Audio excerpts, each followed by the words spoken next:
सांडगी मिरचीचा मसाला करण्यासाठी इथे मी धने घेतलेले आहे। तर हे धने मिक्सर पॉटमध्ये टाकून मिक्सरला छान असं बारीक असं फिरवून घेतलेलं आहे।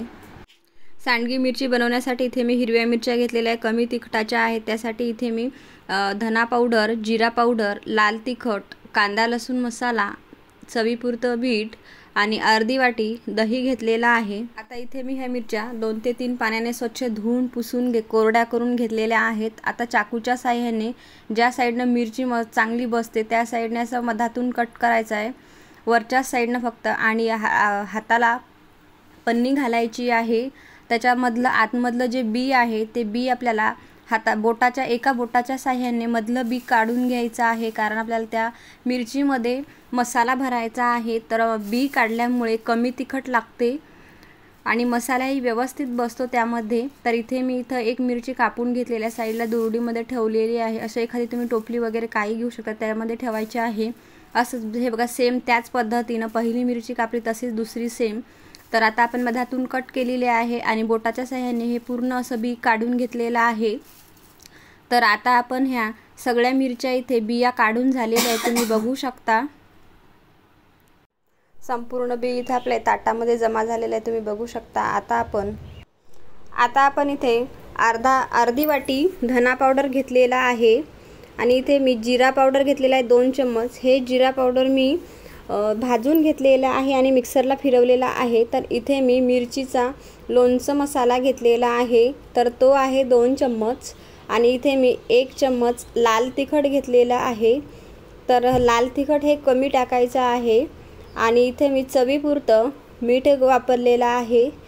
तर आता आपण हा मसाला एकजीव करून घेणार आहोत हाताच्या साहाय्याने। मस्त असा छान लागतो हा मसाला, घरगुती कमी साहित्यामध्ये, घरच्याच साहित्यामध्ये आपल्याला हा सांडगी मिरचीचा मसाला बनवलेला आहे। तर तुम्ही बघू शकता, खूप मस्त झालेला आहे। तर आता आपल्याला हे मसाला थोडासा ओलसर करून घ्यायचा आहे। तर त्यासाठी आपल्याला दही वापरायचं आहे, घट्टसर असं दही आहे। तर ह्या दह्यामुळे आपल्या सांडगी मिरचीला एक वेगळीच टेस्ट येते, खूप मस्त लागतात हे दही वापरल्यामुळे। आणि आपल्याला हा मसाला जास्त ओला नाही करायचा आहे, मिरचीमध्ये भरता येईल अशा पद्धतीचा बनवायचा आहे।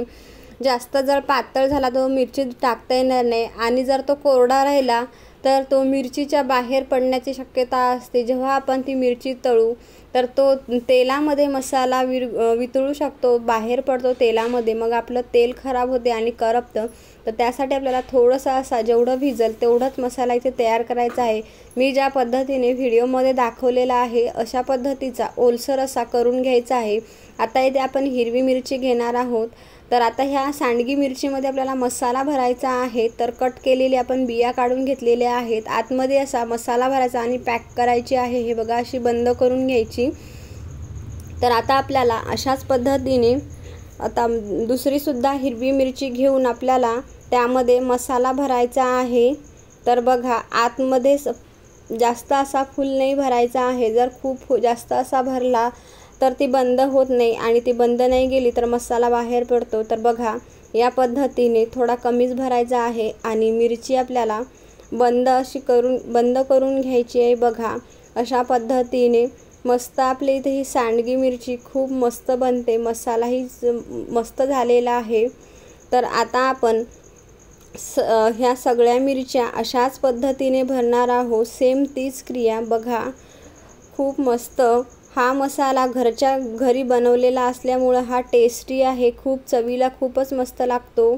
तर ही सांडगी मिरची खिचडीसोबत तुम्ही खाऊ शकता किंवा जेवणामध्ये तळून जेवणाची चव वाढवणारी ही सांडगी मिरची आहे, खूपच मस्त लागते। तर अशा पद्धतीने आपल्या इथे सांडगी मिरची मसाला भरून झालेला आहे। एका मिरचीमध्ये मसाला भरलेला आहे, खूप मस्त लागते। आता आपण हे उन्हामध्ये वाळवत घालवणार आहोत 2 ते 3 दिवस। कडक उन्हामध्ये 2 ते 3 दिवस छान अशा वाळवून झालेल्या आहेत, तुम्ही बघू शकता, मस्त वाळलेल्या आहेत। मिरची तळण्यासाठी इथे मी कढईमध्ये तेल गरम करायला ठेवलेलं आहे। तेल असं नॉर्मल गरम होऊ द्यायचं आहे, खूप जास्त गरम होऊ द्यायचं नाही आहे। आणि त्याच्यामध्ये आपल्याला मिरची टाकून झाऱ्याच्या साहाय्यानं तेल टाकायचं आहे आणि दोन्ही साईडनं लालसर होईपर्यंत अशी आपल्याला फ्राय करून घ्यायची आहे ही मिरची. सेम त्याच पद्धतीने आपण दुसरी ही मिरची टाकून घेतलेली आहे आणि चमच्याच्या साह्याने असं तेल टाकायचं आहे आणि अशा फ्राय करून दुसऱ्या झाऱ्यावर घ्यायचं आहे. ही सांडगी मिरची तुम्ही माझ्या पद्धतीने नक्की करून बघा, चवीला खूप छान लागते. तर बघा अशा पद्धतीने आपल्या इथं फ्राय करून झालेल्या आहेत. तर ह्या मिरच्या तुम्ही खिचडीसोबत, जेवणामध्ये ह्या मिरच्या तुम्ही खाऊ शकता. खूप मस्त लागतात. तोंडाची चव वाढवणाऱ्या ह्या मिरच्या आहेत. चवीला जबरदस्त अशा लागतात. तर बघा किती सुंदर असं आपल्या इथं रंगही आलेला आहे आणि खायलासुद्धा खूप मस्त लागतात. तुम्हाला माझा हा सांडगी मिरची मसाला व्हिडिओ थोडा जरी आवडला असेल तर लाईक करा. चॅनलवर नवीन असाल, पहिल्यांदाच रेसिपी पाहत असाल तर सबस्क्राईब करा. बाजूला बेल आयकॉन आहे, बेल आयकॉनवरही क्लिक करा. म्हणजेच घंटीचं बटन प्रेस करा, म्हणजे माझ्या नवनवीन व्हिडिओ अपलोड करते तेव्हा सर्वात आधी नोटिफिकेशन हे तुम्हाला मिळेल. तर माझा व्हिडिओ तुम्ही शेअर करायला विसरू नका आणि कमेंटसुद्धा करून कळवा का कसा झाला हा मसाला रेसिपीचा व्हिडिओ. तोपर्यंत मस्त राहा, खुश राहा, खात राहा आणि अशा छान छान रेसिप्या पाहत राहा. पुन्हा भेटूया अशाच एका नवीन रेसिपीमध्ये.